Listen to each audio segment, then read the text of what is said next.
Hello everyone! Happy New Year! Kung makikita nyo, napakaganda ng paligid, diba? Kung tatanungin nyo ako kung nasan kami, we are here in Seoul, Cheonggyecheon.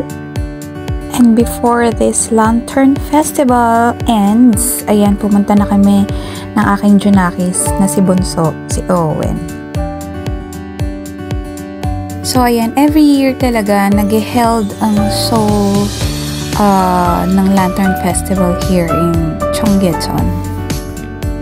At ayan nga, sumakto pa, paglabas namin from riding a train, ang daming snow. So, mas gumanda, mas nag-enjoy si Bunso. Napakaganda nga naman ang paligid talaga naman. At ayan nga, kahit medyo malamig, ayan, walang makakapigil sa aming gala ni Bunso. At dahil hanggang this week na lang, January 12, until January 12 or 13 na lang siya. So, humabol kami at ngayon lang talaga nagka-oras. At ayan, sulit naman ang aming labas ni Bunso. At medyo mahaba ang vlog na to, but I know mag-e-enjoy ang inyong mga mata. Yan, at dahil kahit ako nagpunta na doon and I watched this video again, nag-enjoy pa rin ako. So ayan guys, tapusin nyo. At ang aking pinaka-nagustuhan nga sa lahat itong tower na to, itong may clock, may orasan, at ayun nga yung may Paris Tower, whatever is it, yun, napaka-cute at napakaganda.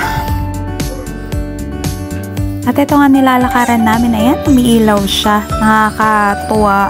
Ang sarap ng lakaran. Kaso nga lang, medyo madulas kasi nga nag-i-snow siya. So, dahan-dahan lang tayo at baka madulas.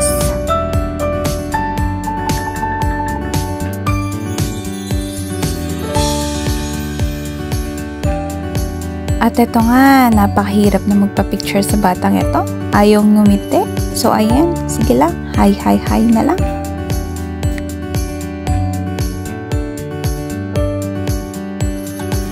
At ayan nga ako, parang mas naging bata pa ako. Tingnan dyan. Oh my God, parang mas nag-enjoy pa ako kay Owen. Minsan talaga, ang sarap maging bata, no? Kahit matanda ka na.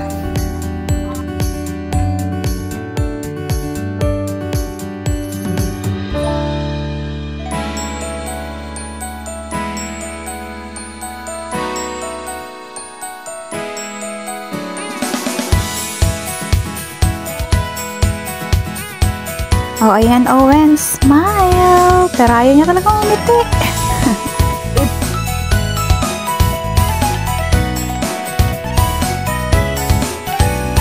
Alam niyo, here in Korea, napakalungkot ng Christmas. Even year, napakalungkot. You know, you have to enjoy yourself. Kailangan mong lumuwas ng soul para i-enjoy mo ang sarili mo. Kasi minsan mararamdaman mo lang yung, ay, Pasko pala. Pag nandun ka sa Seoul, ayan, kasi marami silang festival, maraming mga decorations, yun. So, mag-e-enjoy ka rin talaga.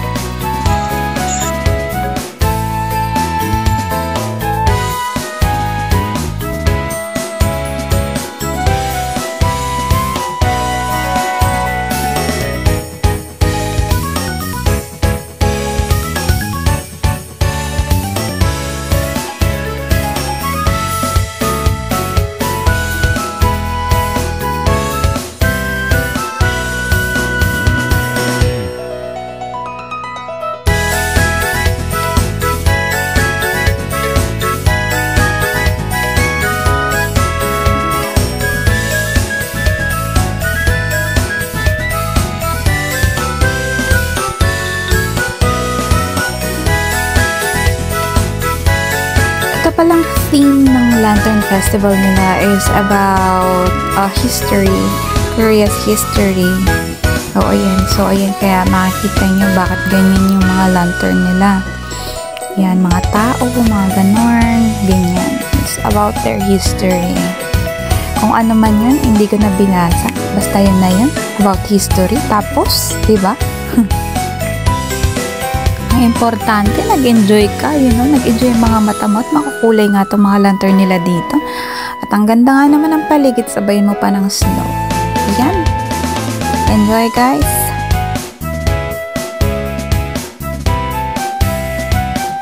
At syempre, hindi mawawala ang ating selfie, while walking. Ayan, magpakit ka muna. Ayan. Kahit ayan nga, tinatawag ko si Owen. Ayaw, tumingin. So, ayan, si nanay na lang ang magpapakute. So, ayan, smile. Nga pala, ang cute ng hat ko dyan. Napaka-cute niya. Napaka-warm. Ayan. So, yun lang. At dahil nga New Year, ayan, kahit maraming problema sa mundo, ayan, smile ka lang. Kapit ka lang dyan, girl. Ayan. Marami namang papasaya dyan. So,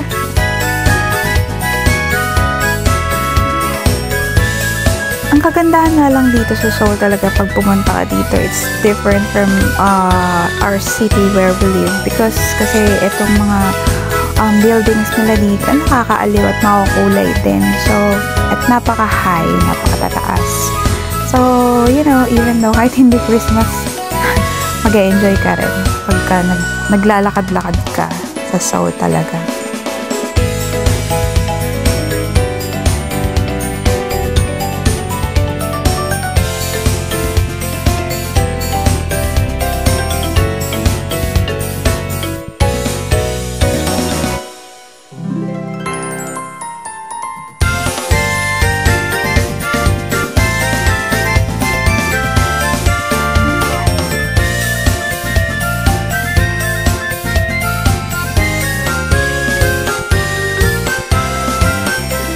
At ayan nga, after niya mag-enjoy sa katingin doon sa mga lantern, ayan, at nagutom na nga siya. So, nag-aaya na gusto niya nang kumain ng fries.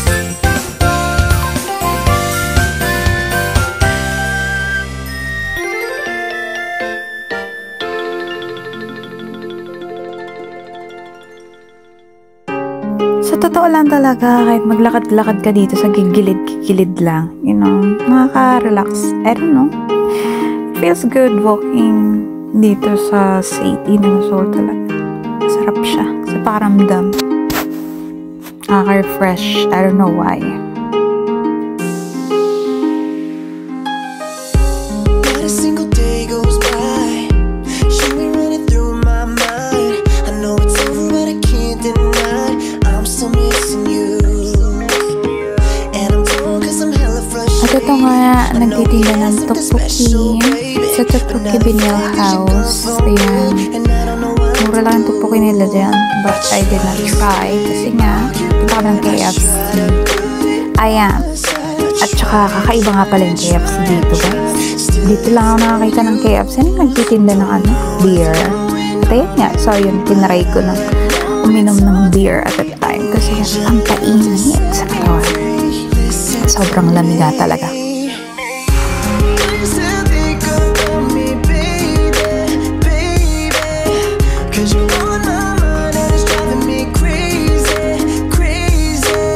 Ito nga pala yung 3D cameras nila dito. Hindi ko alam kung anong tawag dyan. Pero, ayan. Nakakatuwa. Pag napagod ka na maglakad-lakad, ayan. Pwede kang umupo dyan sa gilid. Tapos, tumunganga. Panoorin lang yung isda-isda na nandyan. At napakakulay kasi. Kaya mag-enjoy din yung mga mata mo. Oh yeah. Just watch it, guys. Baby,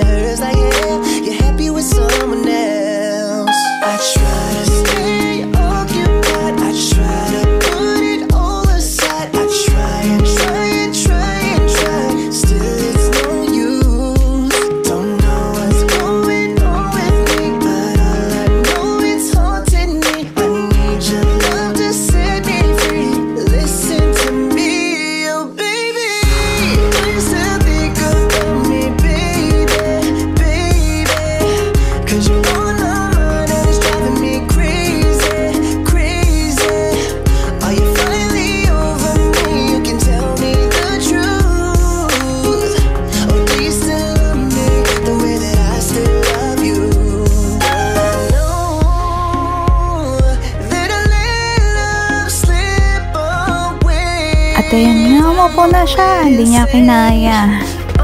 Napagod na siguro at ang tagal namin nakatayo dyan.